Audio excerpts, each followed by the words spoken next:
जय श्री राम। आज हम ज्येष्ठ मास की कथा का अध्याय 25 यहाँ पर सुन रहे हैं। मुनियों ने पूछा, हे भगवान विष्णु भक्त राजा इंद्रद्युम्न ने मंदिर की प्रतिष्ठा के बाद कौन सा कार्य किया? ऋषि जैमिनी ने कहा, साक्षात ब्रह्म स्वरूप जगन्नाथ जी से वरदान पाकर नरश्रेष्ठ राजा इंद्रद्युम्न ने अपने आप को कृतार्थ समझा। भगवान की आज्ञा अनुसार उन्होंने पुण्य और मोक्ष प्रदान करने वाली संपूर्ण यात्राएं करवाई। अनेक प्रकार के उपचारों से जगत गुरु श्री हरि की नाना प्रकार से पूजा की और राजा गाल श्वेत को भगवान की आज्ञा भली भांति समझाकर धर्म और न्याय से युक्त यह वचन कहे। राजा इंद्रद्युम्न ने राजा गाल से कहा, हे राजन, तुम बहुश्रुत विद्वान हो, धर्म में तुम्हारी निष्ठा है, भगवान में भी मन वाणी और क्रिया द्वारा तुम्हारी बड़ी भक्ति है। भगवान श्री हरि किसी एक के उपदेश के लिए अनुशासन नहीं करते। यह समस्त चराचर के गुरु हैं और संपूर्ण विश्व इनका शिष्य है। मुझ पर अनुग्रह करने के लक्ष्य से अवतीर्ण हुए भगवान जगन्नाथ यहाँ दीन दुखियों के उद्धार के लिए सदैव निवास करेंगे। तुम भक्ति और श्रद्धा के साथ इनकी आज्ञा के पालन में लगे रहना। यह साधारण काष्ठ की प्रतिमा है, ऐसी व्यवहारिक बुद्धि से इन्हें कदापि मत देखना। यह साक्षात जगदीश्वर है।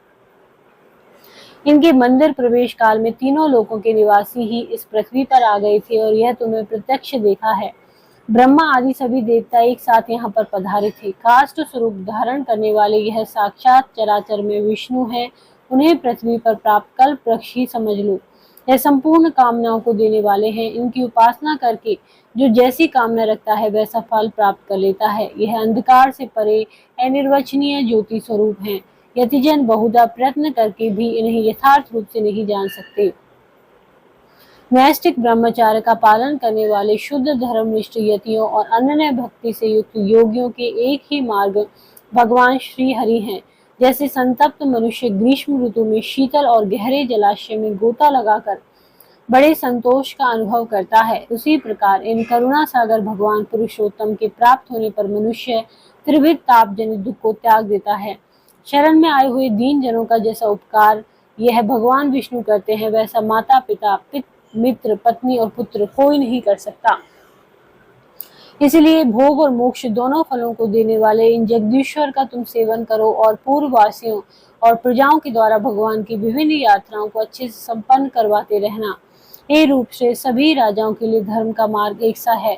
किसी पूर्व पुरुष ने उसे चलाया है और पीछे होने वाले लोग उसका पालन करते हैं। हे राजेंद्र श्रेष्ठ, उपचारों और समृद्धियों द्वारा तीनों समय भगवान नरसिंह का भजन पूजन करो। इससे तुम्हें परम शांति प्राप्त होगी। अपनी कृति की अपेक्षा दूसरी की कृति का संरक्षण करना श्रेष्ठ बताया गया है। जो दूसरे के दिए हुए दान की रक्षा करता है, उसके लिए वह अपने लिए दिए हुए दान से उत्तम है। यह सब कुछ सुनकर नृपश्रेष्ठ श्वेत ने राजा इंद्रद्युम्न के आदेश को गुणयुक्त माला की भांति शिरोधार्य कर लिया। राजा श्री इंद्रद्युम्न भी भगवान पुरुषोत्तम को प्रसन्न करके नारद मुनि के साथ ब्रह्मलोक में चले गए। हे ब्राह्मणों, यह मैंने तुमसे पुरुषोत्तम क्षेत्र के उत्तम महात्म्य का वर्णन किया। वहां नित्य निवास करने वाले दारु ब्रह्म जगन्नाथ जी के महात्म्य को जो भी मनुष्य भक्ति भाव पूर्वक श्रवण करता है, उसे अनेक अश्वमेध यज्ञों का फल प्राप्त होता है। स्वामी कार्तिकेय जी के बताए हुए अर्धोदय योग की अपेक्षा इस विष्णु महात्म्य के कीर्तन का पुण्य ज्यादा है। जो प्रतिदिन प्रातः काल में इसका श्रवण करता है, उसके लिए ये धन, यश, आयु, पुण्य और संतान की वृद्धि करने वाला है। स्वर्ग में प्रतिष्ठा रूप फल देता है और सभी पापों का नाश करता है। पुराण श्रवण के आरंभ में अपने वैभव के अनुसार तैयारी करनी चाहिए। पहले संकल्प करके पुराण पाठ श्रवण करने के लिए अति सुंदर आभूषण, वस्त्र, चंदन और माला आदि के द्वारा विधि पूर्वक ब्राह्मण का वरण करना चाहिए। वह ब्राह्मण शुद्ध कुल में उत्पन्न हो, किसी अंग से हीन न हो, शांत स्वभाव वाला हो, अपनी ही शाखा को मानने वाला और अपना पुरोहित हो और सब शास्त्रों के अर्थ को यथार्थ रूप से जानने वाला हो। वरण किए हुए ब्राह्मण को उत्तम आसन पर बिठाकर उसके गले में माला पहना दे और मस्तक पर भी पुष्प गर्भ माला रखे। चंदन से ब्राह्मण के ललाट में लेप करे। उस समय वह ब्राह्मण व्यास के समान माना जाता है। उसे ब्राह्मण के द्वारा विष्णु स्वरूप पुस्तक पर श्रीखंड, अगु आदि पुष्पों और नाना प्रकार के रुचिर उपचारों से व्यास पूजन करवाएं। कथा सुनने के लिए आने जाने वाले लोगों के बैठने के विभिन्न यथा योग्य आसन बनवा कर रखें। स्वयं उत्तम आसन पर बैठकर उत्कंठित से कथा सुने अथवा झाड़ बुहार कर शुद्ध किए हुए स्थान में सबके साथ बैठे। व्यास के आगे ऊंचे आसन पर न बैठे। स्नान करके दो शुद्ध वस्त्र धारण करके आचमन करके शरीर में यथास्थान तिलक करें और प्रसन्नता पूर्वक मन से भगवान विष्णु का ध्यान करते हुए कथा में विश्वास करें।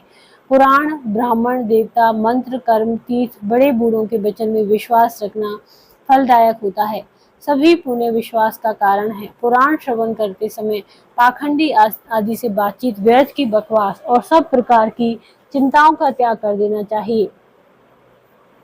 इसी विधि से प्रतिदिन प्रसन्नता पूर्वक कथा सुने। पाठ समाप्त होने पर बारंबार करताल आदि बजाकर जय कृष्ण, जय जगन्नाथ, हरे राम इस प्रकार नामों का कीर्तन करें। कीर्तन इतने उच्च स्वर में होना चाहिए कि आकाश में उसकी ध्वनि गूंज उठे। इस प्रकार भगवान विष्णु की प्रीति हेतु प्रतिदिन कीर्तन करना चाहिए। उसके बाद ग्रंथ समाप्त होने पर भगवान विष्णु की प्रसन्नता के लिए बड़ी भक्ति के साथ वस्त्र, माला, चंदन और आभूषण आदि की विशेष व्यवस्था करके व्यास के समान माननीय आचार्य को विभूषित करें और अपनी शक्ति के अनुसार विधि पूर्वक दक्षिणा दे। दक्षिणा ऐसी देनी चाहिए जिससे आचार्य को संतोष हो। शांति कर्म, पौष्टिक कर्म, व्रत, बंध, विवाह आदि कर्म, मोक्ष साधक कर्म, पुराण श्रवण, यज्ञ आदि का अनुष्ठान, दान और अनेक प्रकार के व्रत, यह अगर दक्षिणाहीन हो तो वह निष्फल हो जाते हैं और इसलिए कथा सुनने के बाद दक्षिणा अवश्य देनी चाहिए। तत्पश्चात यथाशक्ति तैयार कराए हुए अन्न से ब्राह्मणों को भोजन कराएं।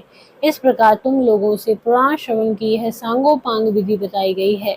जब जैमिनी ऋषि ने कथा श्रवण की संपूर्ण विधि सुनाई तो अंत में सभी मुनि कहने लगे, अहो हमारा कितना महान सौभाग्य है कि पाप राशि का विनाश करने वाला यह पुराण श्रवण का फल हमने आपके मुखारविंद से सुना। इस समय इसके फल की प्राप्ति के लिए हम आपको यथाशक्ति दक्षिणा देते हैं, इसे आप प्रसन्नता पूर्वक ग्रहण करें। इतना कहकर उन अकिंचन मुनियों ने समधा, कुशा, फूल, फल और अक्षत आदि जैमिनी जी को देकर बड़े हर्ष के साथ पुरुषोत्तम क्षेत्र जाने के लिए प्रस्थान कर दिया। तो यह थी आज की कथा। यदि आपको ये कथा पसंद आती है तो इसको लाइक करें, चैनल को सब्सक्राइब करें, कमेंट करें और शेयर करें। धन्यवाद।